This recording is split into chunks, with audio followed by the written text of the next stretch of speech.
He's young, functioning alcoholism is years away from this young lad. He's still got hope for the future. He doesn't realise he's living in a post-peak oil world.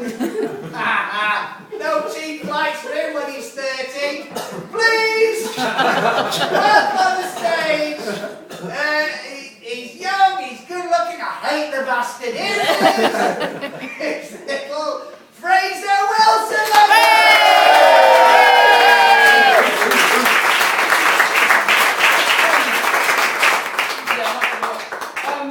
I apologise that I'm sweating quite a lot. It is because that my mother is actually at the back and it was quite hot on the train, so I apologise that I'm sweating more than is well with the tracking mortgage. Anyway, yes, I also write my jokes on my hand because I can't remember the set, but unlike Dave, I don't spend all of my time slowly wanking myself into a coma.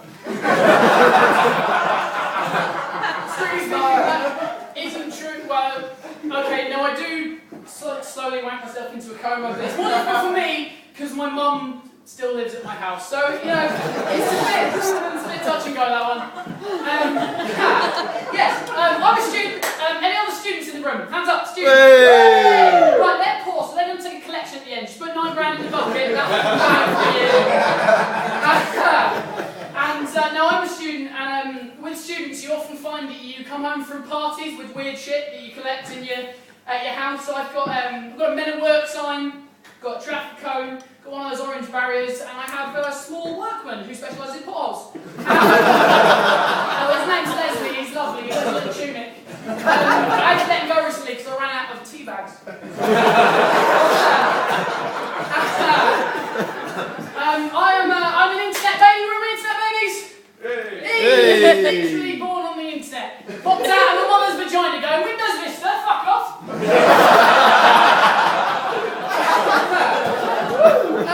Also part of the freedom generation, freedom to vote, freedom to do stuff, and what do we do with that?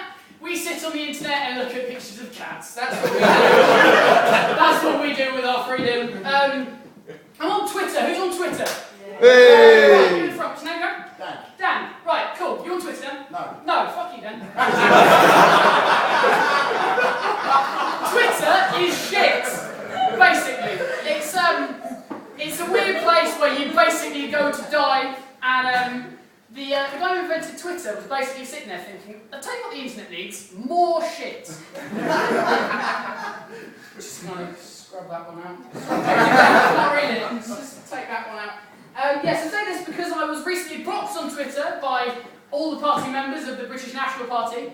And my first thought was, what a bastard. Because, obviously, you block someone on Twitter, that's quite low in the, blocking someone, there's pissing on someone's kids, and then there's blocking someone on Twitter. And I wouldn't block, I probably would piss on someone's kids.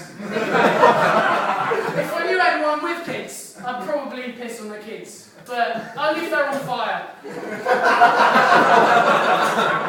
Unless I didn't like them, because if they're on fire, then the humiliation's that's pretty high, so, I don't know, maybe ease the suffering, not ease the suffering, it's tough to call that one.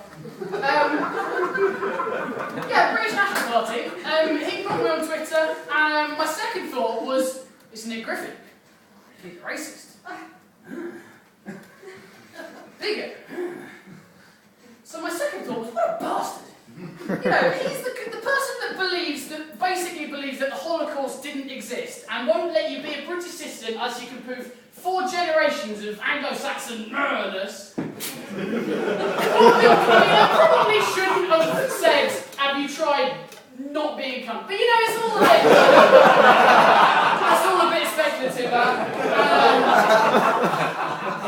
I say this because my dad's black. So, obviously, if the British National Party come to power, then my dad gets deported back to his homeland, and they've got a massively oppressive regime, and it's bad. I mean, West Sussex isn't far, but it's not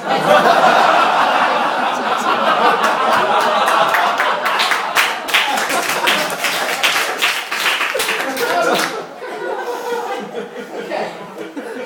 West Sussex, okay. That was my top gang.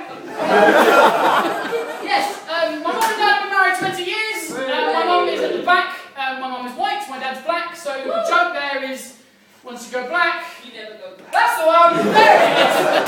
Woo! My brother bet me 20 quid I wouldn't say that on stage. I'm a student, there's not a lot I wouldn't say on stage. 20 quid. I like men. Fuck it. That's alright. I'll say that. Woo! Okay. See, my dad's great, but sometimes he's a proper bastard, right? He comes in, and I'll be sitting there watching the TV, and my dad will come in and he'll say, "Fraser, make me a sandwich." And I say, "Why? Where's mum?" Right? And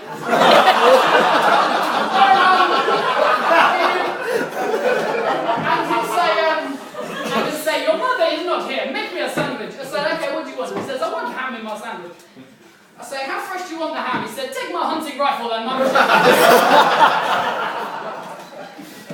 Yeah. Dad bet me 20 quid I wouldn't get that on stage. And yeah, no, my dad, he sometimes had a girl over once who was happened to be my girlfriend. She'd been in all day, so you know, and then she came over for dinner. My parents came back to dinner, and as soon as we'd sat down, my dad sat down and he went, "When am I getting grandchildren?" I was like, "Oh Christ." And my girlfriend was quite quick off the mark. She turned to me and winked and said, "Well, 9 months he plays his cards right." I was like,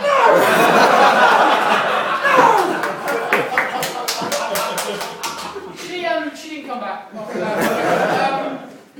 Yes, ladies and gentlemen, I want to leave tonight. Yeah, I really want to leave actually.